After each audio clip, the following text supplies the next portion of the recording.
اعوذ باللہ من الشیطان الرجیم، بسم اللہ الرحمن الرحیم۔ السلام علیکم بھائیوں اور بہنوں، امید ہے آپ سب لوگ اللہ تعالیٰ کے فضل و کرم سے خیریت سے ہوں گے۔ دعا کرتے ہیں کہ یا اللہ ہم سب کے رنج و غم، مصیبت، پریشانی، دکھ، بیماری سب دور فرما دے، آمین۔ بھائیوں اور بہنوں، آج میں آپ لوگوں کو ایک ایسا عمل بتانے لگا ہوں، جب بھی کوئی آپ کو رنج و غم ہو، مصیبت ہو، کوئی پریشانی ہو، دکھ تکلیف ہو، اور اگر آپ روزی کی وجہ سے پریشان ہیں تو بھی آپ یہ عمل کر سکتے ہیں، اور اگر آپ کا کوئی ایسا مسئلہ ہے، کوئی ایسی مشکل ہے جس میں آپ پھنس گئے ہیں، اس کا مسئلہ حل نہیں ہو رہا، مشکل حل نہیں ہو رہی، تو آپ یہ عمل کریں گے انشاءاللہ تعالی آپ کی پریشانی، دکھ تکلیف، بیماری سب ختم ہو جائے گا۔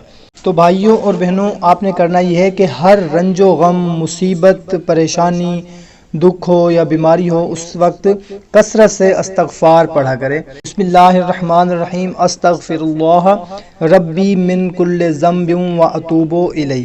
اے اللہ، میں تجھ سے ہر گناہ کی مغفرت چاہتا ہوں اور توبہ کرتا ہوں۔ حدیث شریف میں آیا ہے کہ جو شخص کثرت سے اور پابندی کے ساتھ استغفار کرتا رہے گا، اللہ تبارک و تعالی اس کو ہر تنگی، مصیبت سے رہائی اور ہر غم سے کشادگی نصیب فرمائیں گے، اور جہاں سے اس کا گمان بھی نہ ہوگا وہاں سے اس کو روزی عطا فرمائیں گے۔ ابو داؤد۔ سبحان اللہ۔ ناظرین، استغفار کرتے رہنا چاہیے کثرت سے۔ آپ کو کوئی بھی پریشانی ہو، دکھ تکلیف، بیماری، روزی کا مسئلہ ہو، یا کوئی بھی آپ کا ایسا مسئلہ ہو جو کہ حل نہ ہو رہا ہو، تو آپ استغفار کرنا شروع کر دیں، انشاءاللہ تعالی تمام مسائل حل ہو جائیں گے۔ کوشش کیا کریں کہ اچھی بات کو دوسروں تک لازمی صدقہ جاریہ سمجھ کر پہنچایا کریں۔ تو ہمیں دیں اجازت، ملتے ہیں ایک نئی ویڈیو میں۔